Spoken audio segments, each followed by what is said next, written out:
Pedang pusaka naga putih karya Ho Ping Ho bagian 4. Tapi, ia tak dapat melanjutkan kata-katanya karena pada saat itu Pek Liong Pokiam telah menyambar ke arah lehernya. Namun Lai Ban bukanlah orang lemah. Ia bekas panglima yang berkepandaian tinggi, maka dengan melompat ke samping ia dapat menghindarkan dirinya dari tusukan walaupun keringat dingin mengucur dari jidatnya karena sinar Pek Liong Pokiam yang begitu lebat dan mendatangkan angin dingin.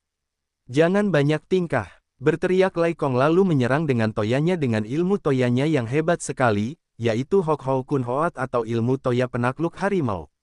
Toyanya yang berat itu dimainkan dengan cepat hingga anginnya bersuara. Dengan sengit Han Liong mengayun Pokiamnya. Kembang api memancar ketika ujung toya itu terpotong karena tertebas Pek Liong Pokiam. "Haya!" teriak Lai Kong dengan terkejut sekali. Kawan-kawan melihat kehebatan Pokiam lawan, segera memegang senjata masing-masing dan maju mengeroyok.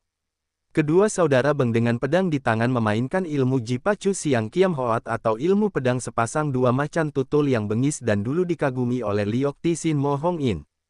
Sedangkan Lai Ban sendiri segera mencabut goloknya dan kedua tamunya, yang seorang bernama Makui si jagoan dari Sin Qiang dan Ban Chet Lin si orang tua Dewa Arak, masing-masing bersenjata tombak dan pian baja, maju pula menyerang Han Liong.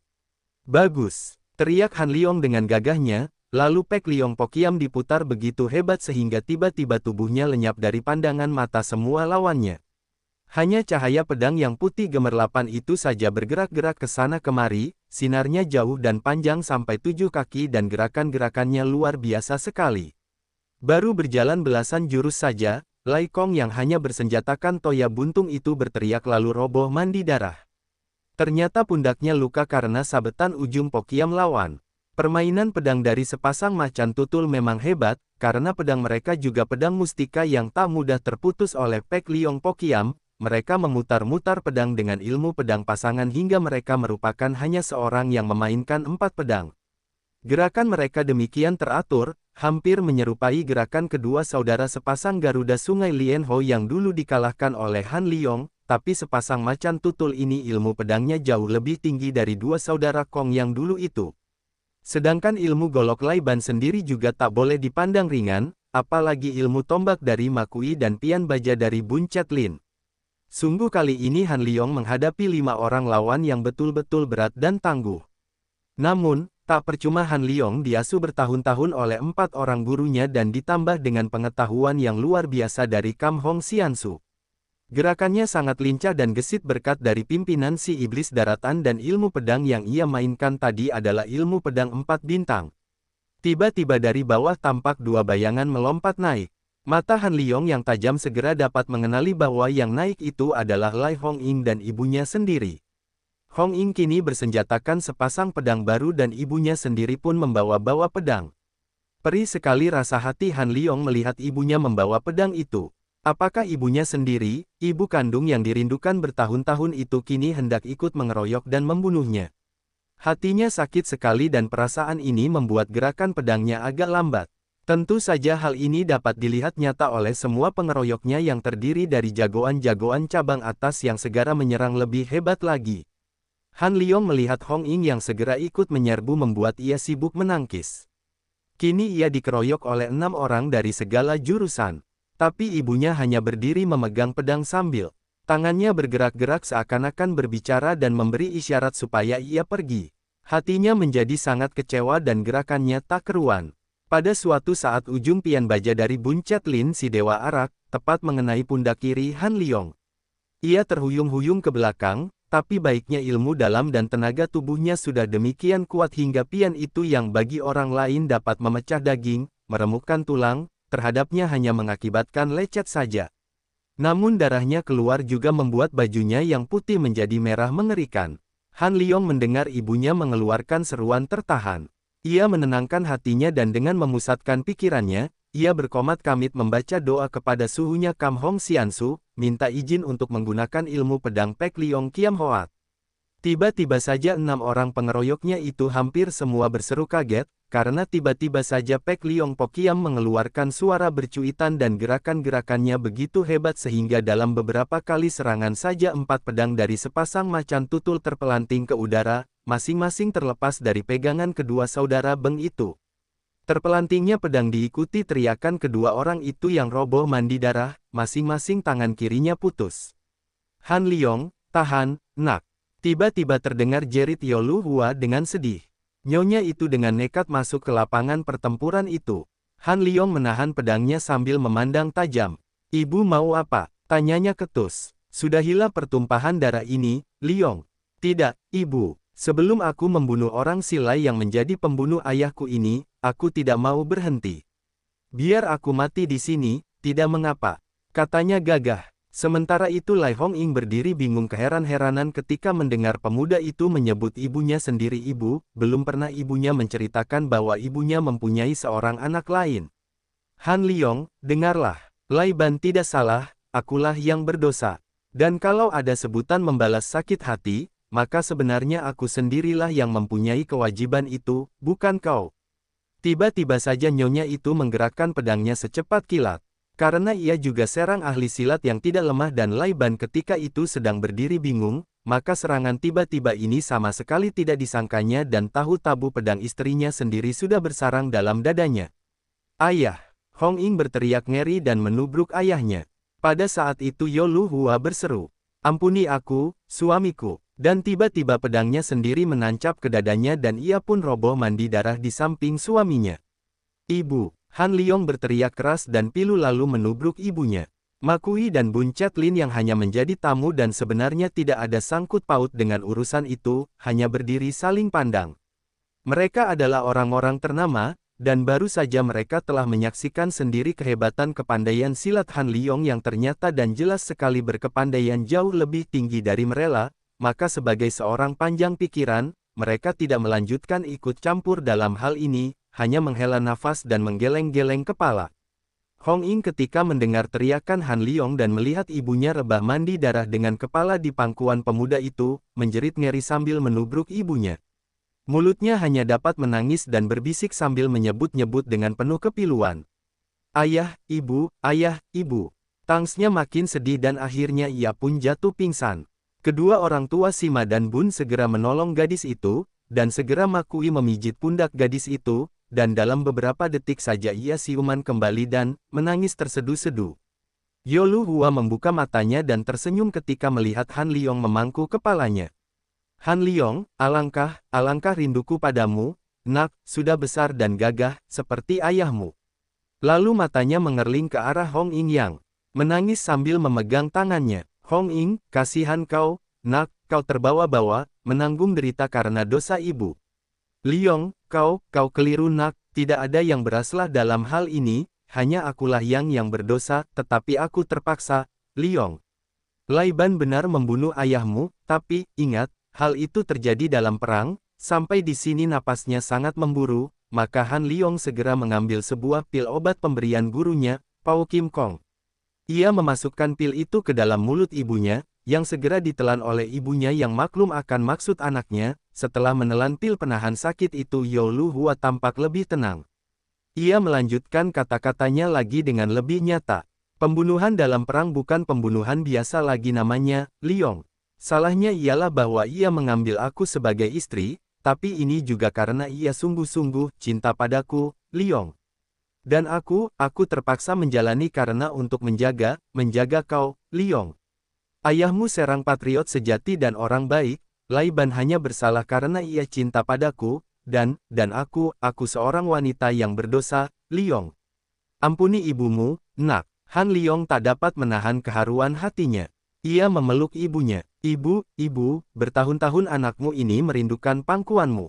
Hatiku selalu hancur dan iri hati bila melihat semua binatang di hutan mempunyai ayah ibu, tetapi aku sendiri tidak. Aku rindu kepada ibu, tapi sekarang, karena akulah maka ibu membunuh diri. Tidak, Liong, memang sejak dulu aku ingin menyusul ayahmu. Sekarang Lai Ban juga telah mati dalam tanganku. Aku puas nak, biarlah kami bertiga di alam baka membuat perhitungan masing-masing. Hanya, ia memandang Hong Ying yang masih menangis. Pesanku, Liong, adikmu ini. Hong Ying, ia yatim piatu, terserah padamu, Liong. Ying, selamat tinggal. Nyonya yang banyak mengalami kesengsaraan batin ini menghembuskan napas yang terakhir dalam pelukan kedua anaknya. Dalam beberapa hari Han Liong membantu mengurus pemakaman kedua jenazah ibu dan ayah tirinya. Hatinya sangat sedih setelah melihat kenyataan yang sudah terlambat. Ia benci akan sifat balas-membalas ini yang sebenarnya tidak perlu, karena hanya menurutkan dengan nafsu saja. Dan Kam Hong Xiansu dulu pernah berkata, bahwa segala nafsu itu selalu membuat orang menjadi buta akan segala kebenaran dan membuat orang kehilangan pertimbangan serta keadilan. Kedua orang tua Makuidin Buncet Lin itu kembali ke kampung masing-masing setelah membantu mengurus jenazah Lai Ban dan istrinya. Selama itu Hong Ying tak berani memandang muka Han Liong, dan tidak berbicara sepatah pun kepada pemuda itu. Han Liong mendapat perasaan bahwa adiknya itu benci padanya, tapi ia tidak menyalahkannya karena bukankah karenanya, maka gadis itu kehilangan ayah bundanya. Bukankah ia yang merusak penghidupan gadis itu, tadinya bahagia di bawah lindungan orang tua, kini tiba-tiba menjadi yatim piatu. Ia sendiri juga yatim piatu, tapi ia adalah seorang laki-laki, tapi Hong Ying hanyalah seorang wanita. Apakah seorang gadis dapat berbuat sesuatu setelah ditinggal mati oleh kedua orang tuanya? Setelah kedua jenazah orang tuanya dimakamkan, Hong Ying setelah menyapu air matanya, tiba-tiba Han Liong mendatanginya lalu berkata perlahan. Adikku, aku merasa sangat berdosa dan kasihan padamu. Baru ia berkata sampai di sini. Hong Ying menangis lagi, entah dari mana datangnya air mata yang seolah-olah tidak mau kering itu. Han Liong menghela nafas. Ying Moi, aku tak dapat terus tinggal di sini, aku tak berumah tak berfamili yang lain, aku seorang kelana, maka sekarang aku harus pergi dari sini. Baru sekarang Hong Ying mengangkat mukanya dan memandang kakaknya. Pandangan matanya berbeda dari dulu, kini hilanglah pandangan yang menyatakan penyesalan dan kebencian. Koko, kau tidak berdosa padaku. Kau hanya menjalankan kewajiban. Dan lagi, bukan pula kau yang membunuh ayahku.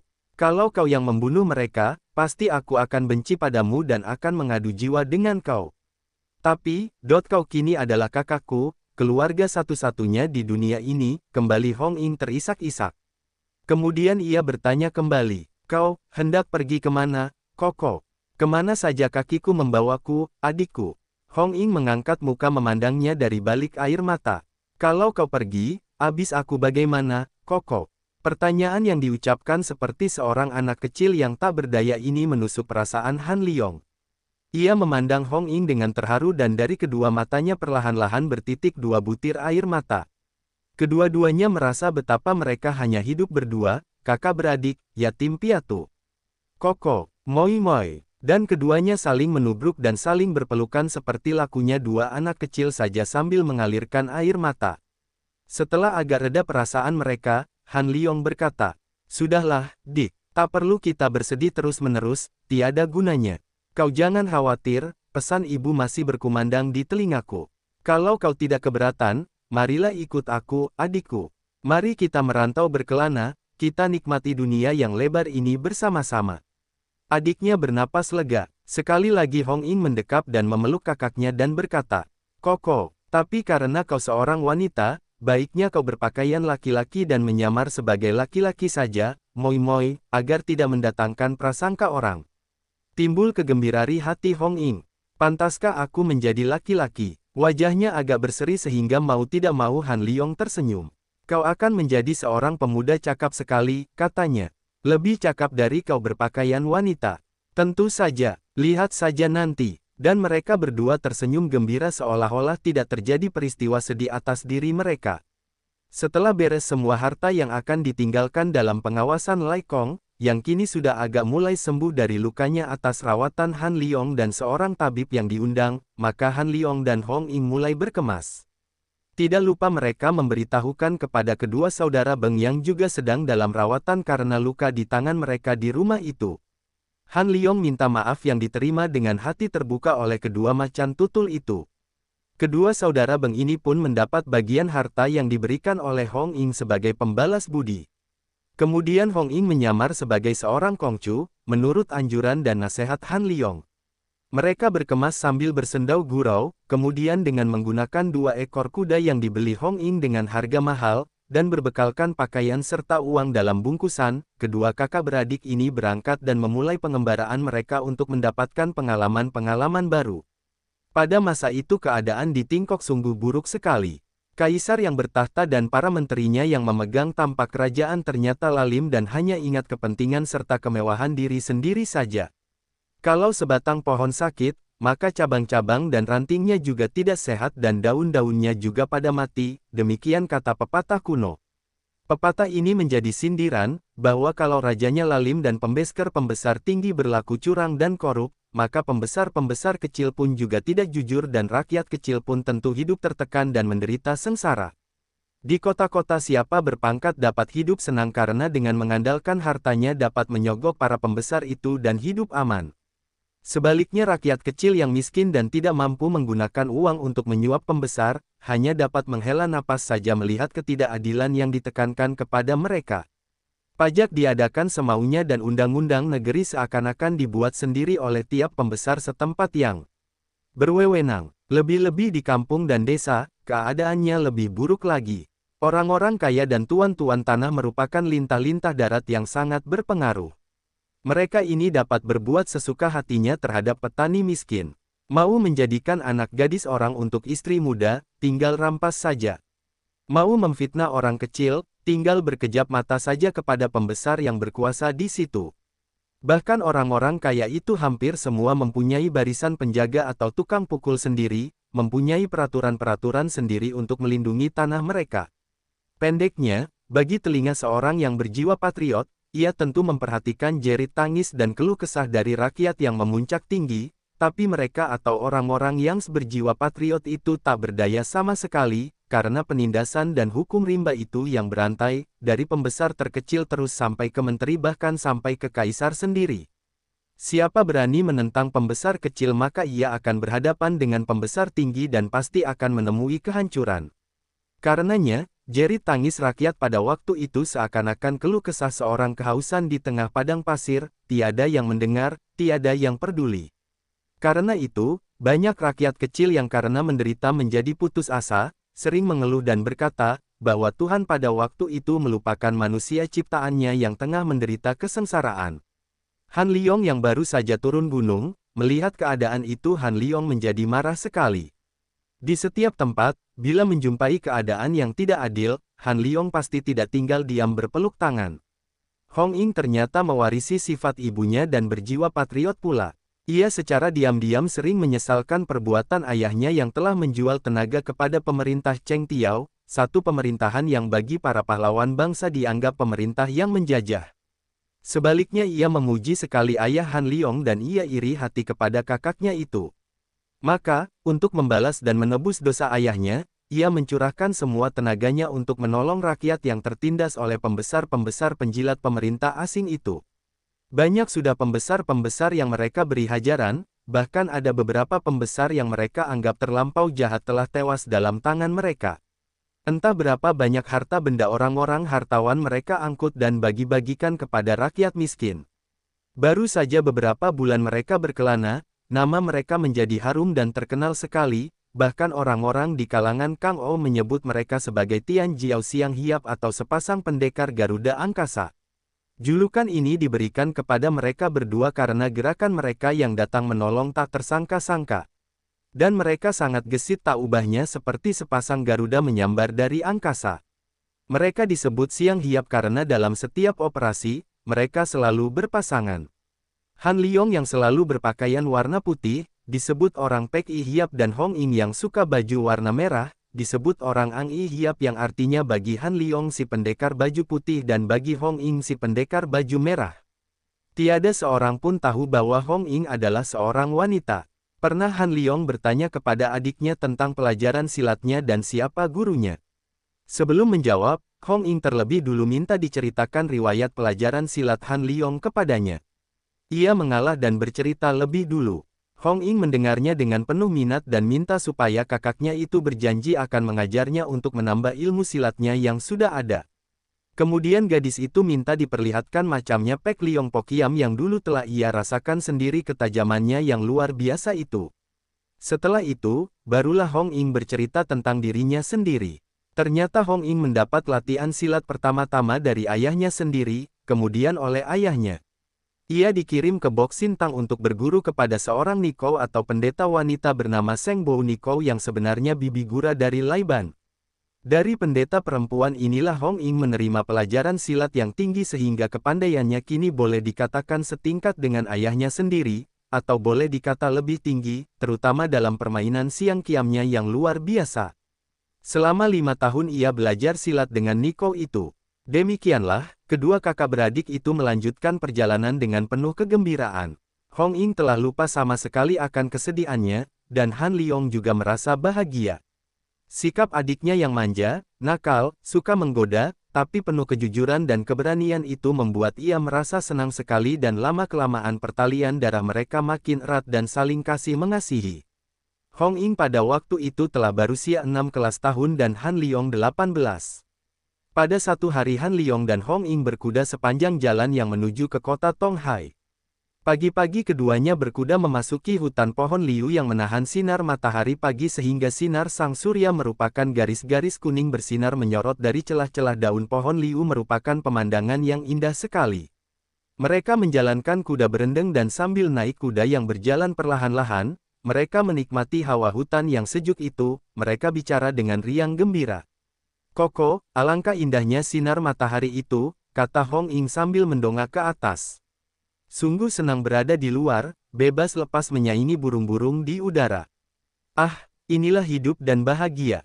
Adik Ying," jawab Han Liong yang sudah biasa menyebut adik saja atau Xiaowit, artinya adik laki-laki, karena ia harus membiasakan sebutan ini di muka umum agar melengkapi penyamaran Hong Ying sebagai pria. Betapapun juga, segala sesuatu itu selalu harus mengalami perubahan. Kita tidak mungkin selamanya begini sampai, di sini Han Liong menghela napas. "Mengapa tidak, kakakku yang baik? Apa kau ada pikiran hendak meninggalkan aku?" tanya Hong Ying. "Sekali-kali tidak, tapi pada suatu waktu, kaulah sendiri rasanya yang akan meninggalkan aku, bahkan akan melupakan kakakmu ini."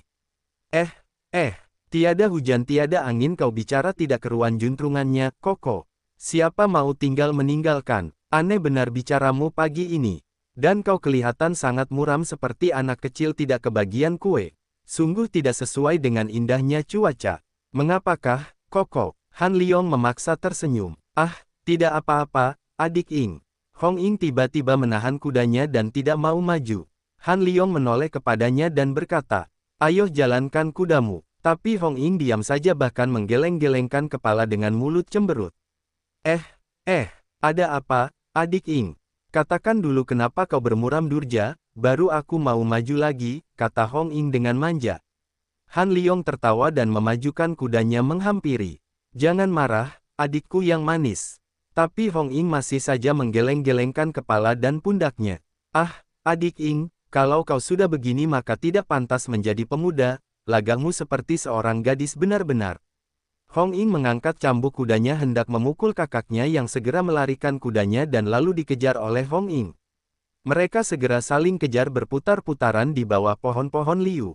Sudah, adikku. Aku menyerah. Lihat kudaku sampai mengepulkan uap diri mulutnya karena lelah.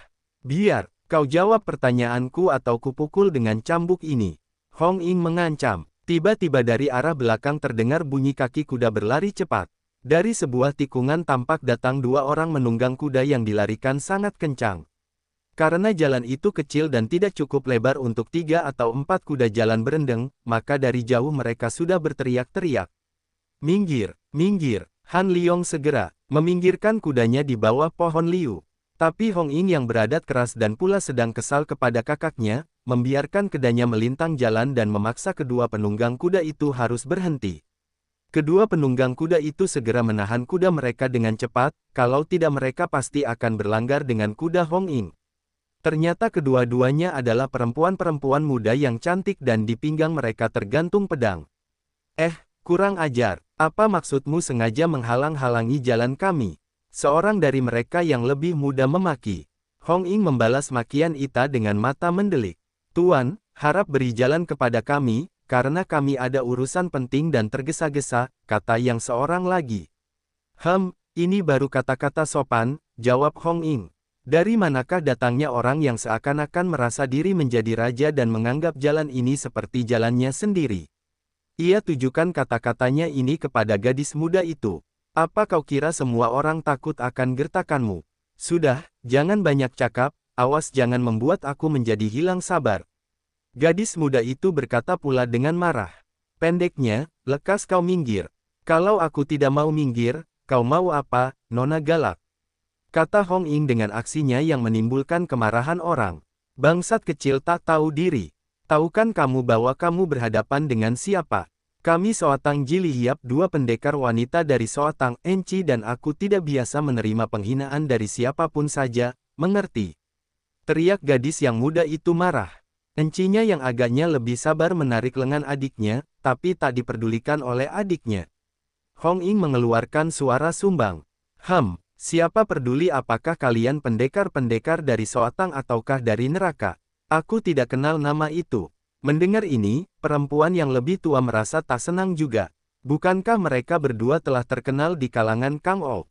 Mengapa pemuda kecil ini berani menghina? Tuan, jangan mencari perkara. Minggirlah dan kami akan lewat dengan baik-baik. Kami tidak ada waktu melayani segala orang seperti Tuan. Kami berdua juga mau pergi mau ke depan. Kalian boleh menjalankan kuda di belakang kami. Sementara itu Han Liong sudah menghampiri mereka. Bangsat kecil ingin celaka. Gadis yang termuda itu memaki sambil mencabut pedang dari pinggangnya. Hong Ying hanya tertawa menyindir dan mencabut pedangnya pula. Adik Ying sabar dulu, kata Han Liong untuk mencegah adiknya. Tetapi Hong Ying yang sedang jengkel kepadanya mana mau menurut perintahnya. Ia bahkan mengerling kepada Han Liong dengan marah dan berkata, kalau kau mau membela perempuan-perempuan cantik ini, silakan. Boleh aku dikeroyok 3, tantangnya dengan mata merah karena marah. Siapa mau mengeroyok? Laki-laki tak tahu malu. Gadis muda itu berteriak marah. Aku sendiri sudah cukup untuk mengirim jiwamu ke akhirat. Sehabis berkata begini gadis itu majukan kudanya dan memberi sebuah tusukan berbahaya. Hong Ying menangkis dengan pedangnya yang kiri, lalu dengan pedang kanan balas menusuk. Mereka berdua bertempur di atas kuda, dan karena kuda mereka tidak biasa dipakai bertempur, maka kuda mereka melompat-lompat ketakutan sehingga mereka tidak dapat bersilat dengan leluasa. Hong Ying mendahului lawannya melompat turun dan menantang. Turunlah kalau kau benar-benar perempuan gagah. Lawannya segera melompat turun juga dan mereka meneruskan pertempuran di atas tanah. Ternyata tenaga dan kegesitan mereka berimbang, tapi karena Hong Ying menggunakan dua pedang dan ilmu pedangnya warisan dari Seng Bo Nikou memang lihai sekali, maka setelah mereka bertempur 20 jurus, gadis muda itu mulai terdesak. Encinya tidak tega melihat adiknya kewalahan, maka ia segera terjun ke tengah pertempuran itu. Ternyata gerakannya sangat kuat dan gesit sehingga benturan-benturan pedangnya dirasakan oleh Hong Ying sangat kuat dan membuat telapak tangannya panas. Ia mengharapkan bantuan Han Liong, tapi ternyata pemuda itu hanya turun dari kuda dan berdiri melihat jalannya pertempuran. Hong Ying lama-lama terdesak juga dan repot melayani dua lawannya yang ternyata berkepandaian tinggi, lebih-lebih yang lebih tua, pedangnya berputar-putar kuat dan ia pandai sekali. Karena gemas, maka sambil bertempur Hong Ying berteriak ke arah Han Liong. Hei, kenapa kau diam saja? Ayolah bantu mereka ini, agar sekalian dapat kulayani.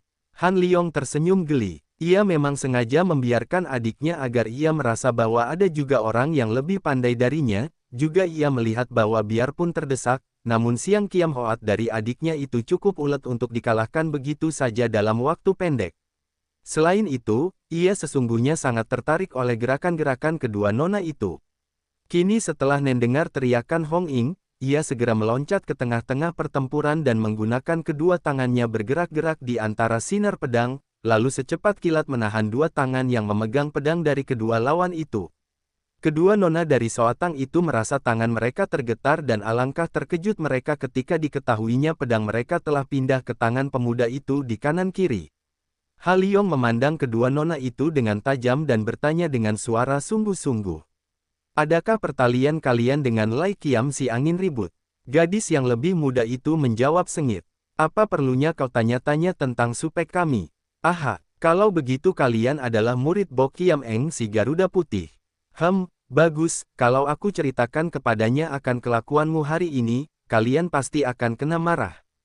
Hei, siapakah kau? Dan apa maksudmu berkata begitu? Tanya gadis yang lebih tua. Lupakah kau akan ajaran suhumu? Bukankah suhumu sudah pesankan, bahwa kalian tidak boleh mencari-cari musuh jika tidak diserang orang? Mengapa kalian begitu berani dan sembarangan turun tangan karena urusan kecil saja, bahkan mau membunuh orang? Terangkan dulu siapa kau, sebelum memberi nasihat kepada kami, kembali gadis yang lebih muda berkata dengan suara pedas. Ketahuilah, nona-nona, gurumu itu adalah suhengku, jadi kalian harus menyebutku paman guru. Kedua gadis itu saling pandang dengan heran, kemudian gadis yang muda dan berani itu maju setindak dan memaki. Orang tak tahu adat. Sembarangan saja kau mengaku aku guru kami sebagai suhengmu. Kami belum pernah mendengar bahwa Suhu mempunyai adik seperguruan semuda kau. Pula, selain Suhu dan Lai Kiam Supek, Sukong Liok Ti Sin Mo Hong In tidak mempunyai murid lagi. Jangan kau berani membohong. Han Liong tersenyum. Ia tidak heran bahwa kedua murid suhengnya ini belum mengenalnya. Maka dengan masih tersenyum ia berkata, kalian tidak percaya. Ternyata selain berkepala batu, kalian juga kurang rajin mempelajari ilmu silatmu.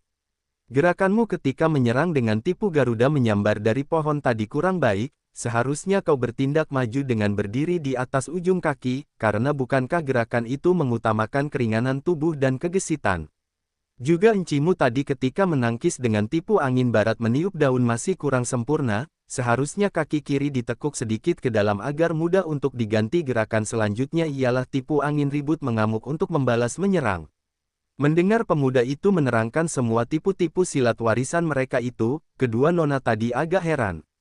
Han Liong melihat bahwa mereka masih saja kurang percaya, maka ia segera melemparkan dua pedang ke atas lalu menyambut meluncurnya pedang itu dengan memegang ujungnya. Kemudian ia menyerahkan pedang itu kembali kepada pemiliknya sambil berkata, "Nah, kalau kalian masih tidak percaya, cobalah serang aku serentak. Aku akan menggunakan kegesitan tubuh menurut tipu-tipu ajaran gurumu untuk berkelit." Karena masih belum percaya dan penasaran karena pedang mereka tadi dirampas, Soatang Jilihiap maju bersama melakukan serangan. Bagus tipu ular melintas sungai dan harimau menyabat dengan ekornya ini. Han Liong berseru menyebut tipu-tipu mereka, lalu ia menggerakkan tubuhnya. Kedua nona itu melihat tubuh pemuda itu berkelebat di antara sambaran pedang mereka dan tahu-tahu pemuda itu lenyap dari penglihatan mereka. Mereka membalikkan tubuh dan ternyata Han Liong sudah berdiri di situ sambil tersenyum. "Kenalkah kalian gerakanku tadi? Itu adalah lompatan naga sakti mengejar mustika, tentu kalian kenal, bukan? Nah, ayo, jangan tertegun seranglah lagi." Kedua kakak beradik itu menyerang dengan lebih hebat, tapi Han Liong dapat berkelit menggunakan kegesitan tubuhnya, sambil berkelit ia sebut tiap tipu kedua nona itu dan sekalian memperkenalkan gerakannya sendiri. Setelah kedua nona itu menyerang 10 jurus, maka heranlah mereka. Pemuda itu ternyata dapat menyebut tipu-tipu mereka dengan tepat dan gerakannya ketika berkelit pun adalah gerakan tipu silat guru mereka, namun ternyata pemuda itu jauh lebih gesit dan ringan badannya daripada guru mereka sendiri. Si Enci dengan segera menjatuhkan diri berlutut. "Susiok, ampunkanlah Tecu yang berlaku kurang hormat karena tidak tahu." Si adik yang ternyata sifatnya memang angker dan keras, setelah berdiri ragu-ragu dan setelah encinya membelalakan matanya, akhirnya ia berlutut juga dan menyebut, "Susiok." Han Liong tertawa dan menyuruh mereka bangun. "Tidak apa, nona berdua bukannya sengaja melawan paman guru. Memang kalau tidak bertempur kita tidak akan berkenalan. Hanya pesanku, janganlah terlalu mudah mencari perselisihan dengan orang, karena hal itu hanya akan menimbulkan keributan yang tak perlu saja." Kemudian Han Liong memperkenalkan Hong Ying dengan kedua nona itu, yang ternyata bernama Bwe Lan dan Bwe Hua. Kailan begitu tersesa-gesa, "Sebenarnya ada urusan apakah?" Kemudian Han Liong bertanya. Bwe Lan berkata dengan sedih, "Susiok, sebenarnya karena kami sedang menghadapi urusan hebat, maka berlaku sembrono dan adikku karena bingung dan sedih menjadi mudah naik darah. Tecu berdua sedang menuju ke kota Tonghai mencari Suhu untuk memohon pertolongannya, ada apakah?" Tanya Han Liong penuh perhatian. "Celaka, Susiok. Supek Lai Kiam telah dilukai orang dan puteranya yang baru berusia 5 tahun diculik penjahat." Sampai di sini ia menangis, kemudian setelah reda lagi tangisnya, Bwe Lan menyambung ceritanya. "Penjahat yang menculik itu memberi waktu sampai malam hari ini. Jika tidak ada orang datang membawa uang tebusan 5.000 tali perak, maka anak Supek itu akan dibunuh." "Berapa jauhkah tempat kediaman penculik itu?" tanya Han Liong. "Ia berdiam di Bukit Luisan, kira-kira perjalanan setengah hari dari sini bila naik kuda cepat." Tecu khawatir terlambat. Kalau begitu, biarlah aku mewakili suhumu dan mari kita segera berangkat saja menuju ke Luisan. Tapi, Susiok, kata Bwe Hua yang sejak tadi diam saja. Penculik itu adalah Ban Hok si harimau hitam. Ilmunya sangat tinggi, sedangkan Supek sendiri terluka olehnya dalam pertempuran. Dengan kata lain, Bwe Hua sebenarnya merasa sangsi apakah Susioknya yang muda itu akan dapat melawan Ban Hok. Dan lagi, uang tebusannya sangat banyak. Jadi kalian ini pergi mencari Bok Suheng untuk minta diusahakan uang tebusan. Kedua nona itu mengangguk. Apakah Bok Suheng itu orang kaya dan banyak uang? Dua murid keponakannya Yu menggeleng-geleng kepala. Abis, dari mana suhu kalian bisa memperoleh uang itu? Tanya Han Liong pula. Maksud Tecu hanya minta nasihat dan pikiran suhu, karena siapa lagi yang harus kami tangisi dan siapa lagi dapat menolong Supek dan putranya, jawab Bewelan. Nah, kalau begitu, sama saja halnya. Suhumu tidak punya uang, sedangkan aku sendiri, terus terang saja juga tidak punya uang sedemikian banyak. Tapi mungkin dapat kuusahakan untuk menolong putra Suheng Lai Qiam itu. Dan, kalau kita harus mencari Bok Suheng dulu, dikhawatirkan kita akan terlambat untuk menolong jiwa anak itu. Bewelan dan adiknya tak dapat membantah lagi, maka mereka segera berangkat membalapkan kudanya. Di sepanjang jalan, ternyata Bwe Hua yang nakal dan suka bicara itu cepat sekali dapat menjadi akrab dengan Hong Ying yang tidak kalah cerewetnya. Kedua enci adik itu sedikit pun tidak menyangka bahwa Hong Ying adalah seorang wanita, karena Han Liong memperkenalkannya sebagai adiknya laki-laki. Tapi diam-diam Bewelan agak jemu melihat Hong Ying yang dianggapnya seperti lelaki ceriwis. Ia juga menyesalkan mengapa Bwe Hua demikian rapat merendengkan kudanya sambil bicara dengan gembira dan diselingi senda gurau. Sebaliknya, melihat Susioknya, ia merasa segan karena pemuda itu terlampau pendiam. Kalau saja Han Liong itu bukan Susioknya, demikian pikir Bewelan. Terhadap seorang paman guru tentu saja ia tidak berani memperlakukan sebagai seorang kawan, karena dalam tingkatan mereka, Han Liong adalah termasuk golongan tua. Ketika mereka tiba di kaki bukit Luisan hari telah mulai gelap. Bewelan mengajak Susioknya berhenti di depan sebuah rumah sederhana di kampung Lim Chun di dekat situ, di mana tinggal Supeknya yang menderita luka. Kedatangan mereka disambut oleh seorang wanita yang masih merah matanya karena kebanyakan menangis. Ketika diperkenalkan, Han Liong tahu bahwa itu adalah istri Suhengnya, maka ia segera memberi hormat. Segera mereka diantarkan memasuki kamar Lai Qiam yang tampak berbaring di atas tempat tidur dengan wajah pucat. Suheng, Sutemu datang terlambat sehingga Suheng dilukai orang. Han Liong memberi hormat sambil memandang laki-laki yang sudah setengah tua yang masih tampak gagah itu. Dengan agak payah Lai Qiam bangkit duduk, lalu memandang wajah anak muda itu dengan agak heran. Aku telah mendengar dari Bok Suheng bahwa Suhu telah mempunyai seorang murid baru, tapi tak kusangka bahwa ia masih semuda ini, katanya perlahan. Siohu dipukul orang dan putra Siohu diculik, sebenarnya ada perkara apakah? Tiba-tiba Hong Ying yang kasihan melihat keadaan Lai Qiam itu bertanya. Han Liong mengerling adiknya, tapi Lai Qiam memandangnya lalu bertanya. Siapakah anak ini, Sute? Ia adalah adikku, Suheng. Lai Qiam mengangguk-angguk, kemudian hendak mulai bercerita. Tapi Han Liong cepat berkata kepada Hong Ying. Adik Ying, kau lihat Suheng perlu mengasuh, pula, cerita Ita dapat ditunda kelak, kini yang perlu ialah menolong puteranya. Mendengar orang menyebut puteranya, Lai Qiam timbul rasa khawatir dan sedihnya, maka tiba-tiba ia batuk-batuk dan dari mulutnya keluar darah.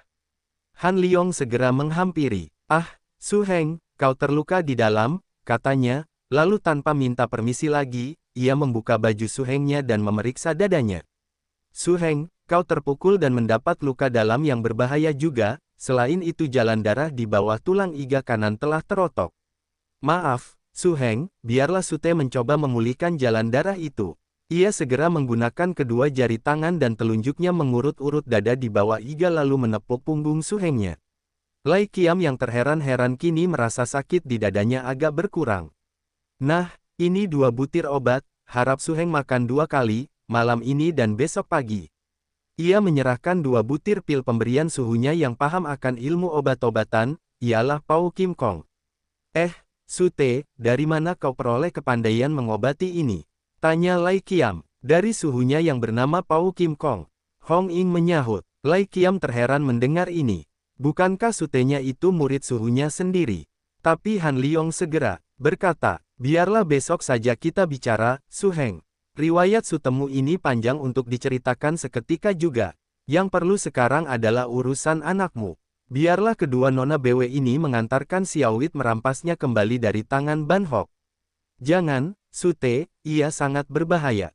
Kau akan mendapat celaka. Han Liong tersenyum. Jangan khawatir, Su Heng, kurasa ada jalan untuk mengalahkannya. Pula, biar Xiaowit mendapat celaka sekalipun, Xiaowit tidak akan menyesal, karena Xiaowit telah memenuhi kewajiban sebagai saudara seperguruan. Tapi adikmu ini lebih baik tinggal di sini saja dan biar Bwe Lan saja mengantarkan kau. Bwe Hua juga jangan ikut, kata Lai Qiam pula. Han Liong mengerling ke arah Hong Ying yang tampak merengut, maka dengan ketawa ia menjawab. Biarlah adikku ikut, Su Heng, karena ia pun dapat menjaga dirinya sendiri. Dengan terpaksa Lai Qiam melepaskan mereka pergi. Hanya Bwe Hua saja yang dilarangnya pergi, karena ia tahu akan tabiat anak itu dan khawatir akan keselamatannya. Untung saja Han Liong dan dua kawannya bahwa malam itu angkasa diterangi oleh ribuan bintang sehingga mereka dapat maju dengan cepat ke tempat kediaman Ban Hok si harimau hitam. Terbukti menurut penuturan Bwe Lan, penculik itu tinggal dalam sebuah kelenteng tua yang telah tak terpakai lagi. Ketika mereka sampai di depan kelenteng itu, Ban Hok telah kelihatan berdiri di depan bertolak pinggang. Tubuhnya tinggi besar dan kulitnya hitam, sehingga di tempat agak gelap itu hanya tampak putih mata dan giginya ketika ia menyeringai. Han Liong maju dan tunduk menghormat dan Ban Hok segera membalasnya.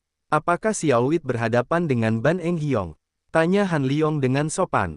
Betul, dan saudara ini suruhan Lai Qiam si angin ribut. Memang Xiaowit mewakili Lai Qiam Su Heng untuk menjumpaimu dan menjemput anaknya, jawab Han Liong. Lai Qiam ternyata berpikiran luas juga.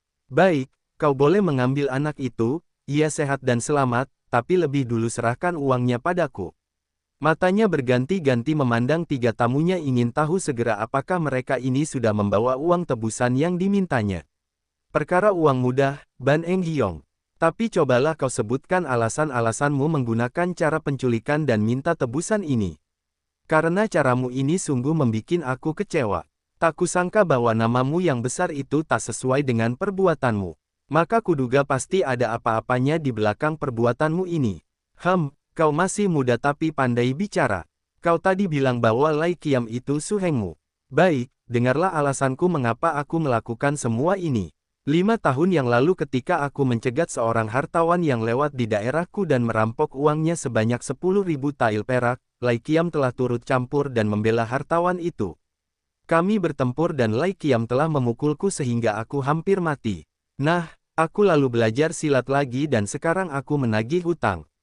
Apakah ini perbuatan salah? Hutang uang membayar uang, hutang pukulan membalas pukulan, bukankah ini sudah adil namanya? Begitukah? Tapi kenapa kau masih menculik anaknya? Bukankah itu perbuatan rendah? Ujar Han Liong. Penculikan ini hanya untuk menagih uangku yang dulu. Lai Qiam telah merugikan aku 10.000 tael, kini aku hanya minta 5.000, ini masih murah sekali. Sudahlah, jangan banyak cakap. Segera bayar uang itu dan anak Lai Qiam akan kuserahkan padamu. Tuan Ban, kau telah menggunakan kepandaianmu untuk menjatuhkan Su Hengku dan menculik anaknya, maka bagaimana kalau sekarang Su Heng menggunakan kepandaian pula untuk mengalahkan kau dan minta kembali anaknya? Boleh. Kalau ia masih tidak mau mengaku kalah dan ingin mengadu kepandaian, silahkan. Kalau aku salah, biarlah aku bersumpah takkan mengganggunya lagi dan anaknya akan kukembalikan dengan selamat. Bagaimana, kalau adik seperguruannya mewakilinya berhadapan dengan kau dan mengadu tenaga? Sedangkan Su Hengmu saja tak mampu melawanku, apalagi Sutenya. Silahkan, siapakah yang akan mewakilinya melawan aku? Tanyanya sombong. Aku sendiri. Kau, sepasang mata Ban Hok memandang Han Liong dengan tajam seakan-akan menaksir anak muda itu, tapi Han Liong hanya merupakan seorang pemuda yang halus kulitnya dan halus pula gerak-gerik serta tutur sapanya, maka ia sangat menganggap enteng. Baik, datanglah besok pagi, kita mengukur kepandaian di waktu terang hari di depan kelenteng ini. Baik, Tuan Ban, aku percaya bicaramu.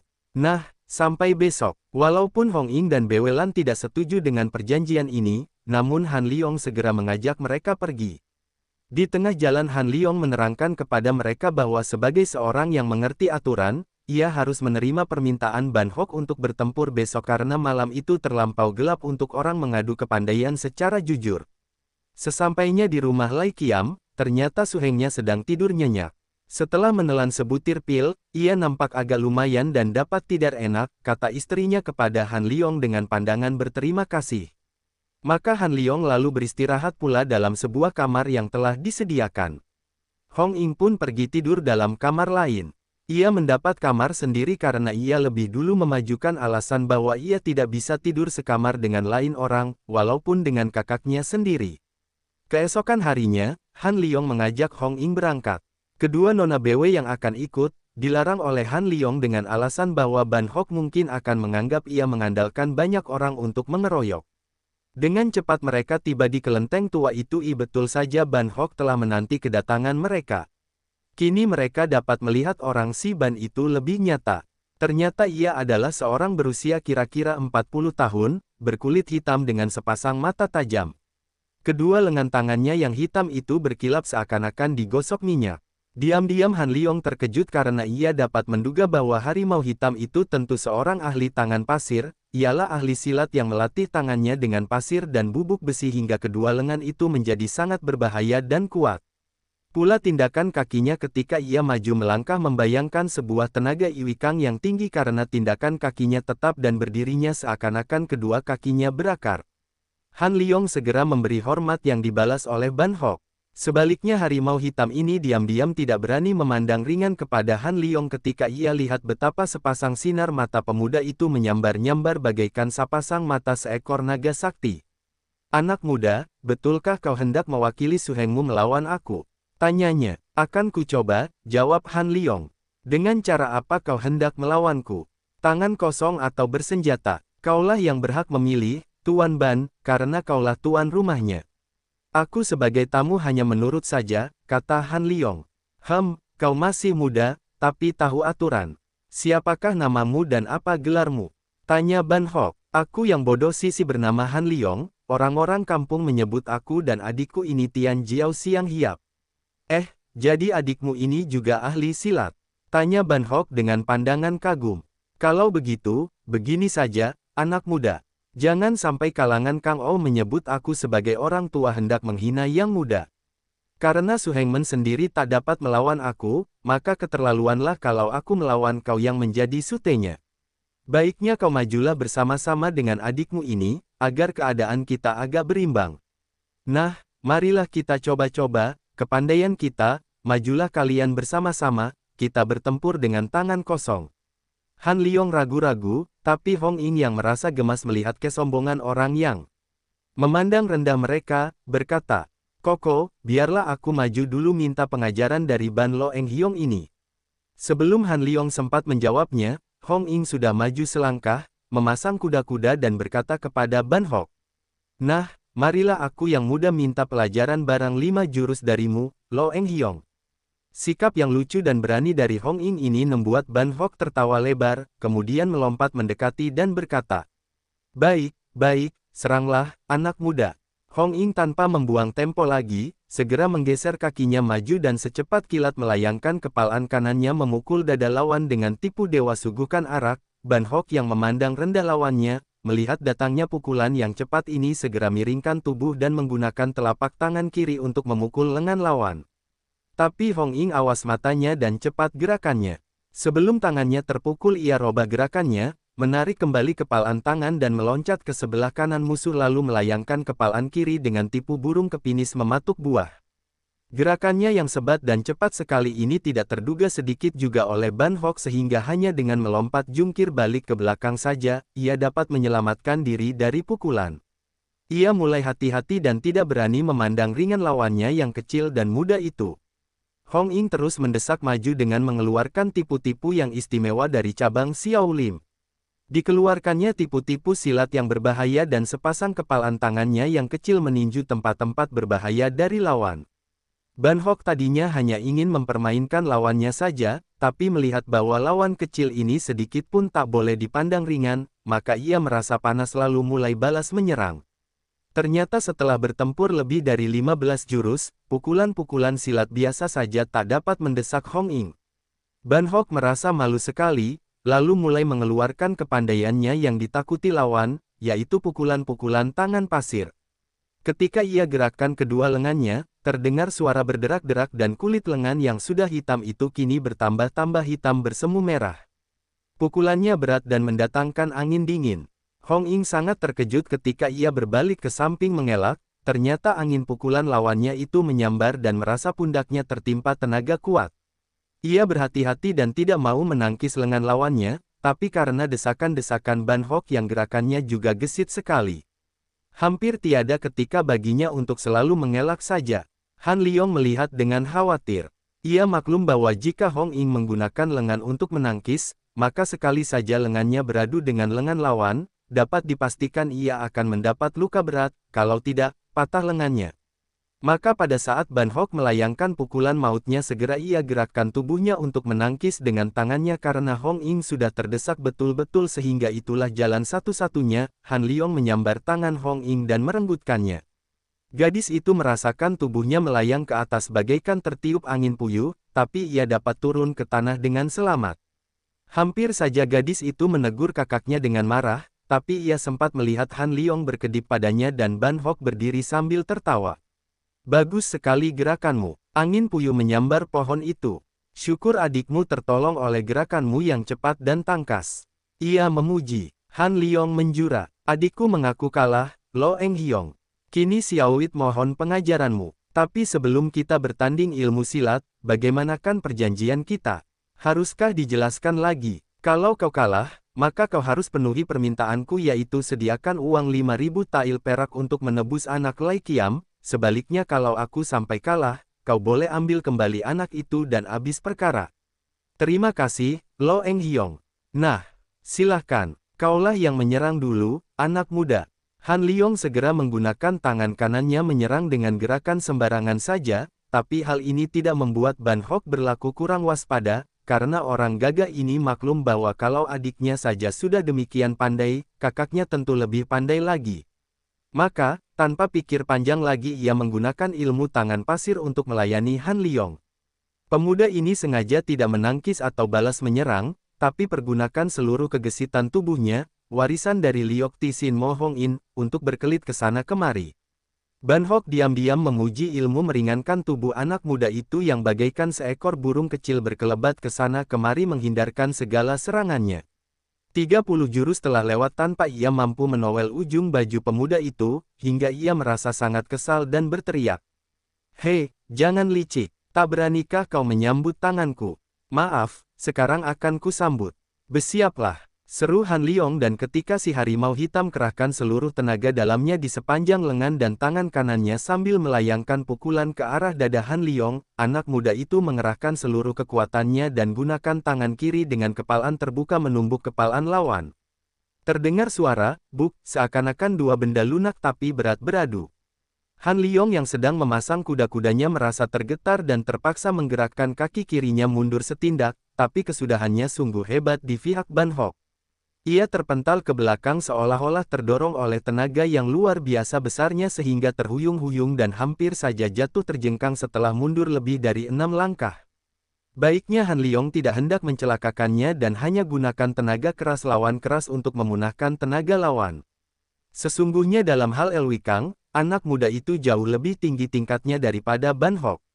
Kalau saja Han Liong dalam pertumbukan tenaga itu mempergunakan Elwi Kang lemas untuk membuat tenaga Ban Hok mental balik, akan celakalah harimau hitam itu. Pasti ia akan terpukul oleh tenaganya sendiri dan ia akan mendapat luka dalam yang dapat membuat jantungnya putus. Setelah Ban Hok dapat tetapkan kakinya, ia menghampiri anak muda itu dengan pandangan heran dan kagum.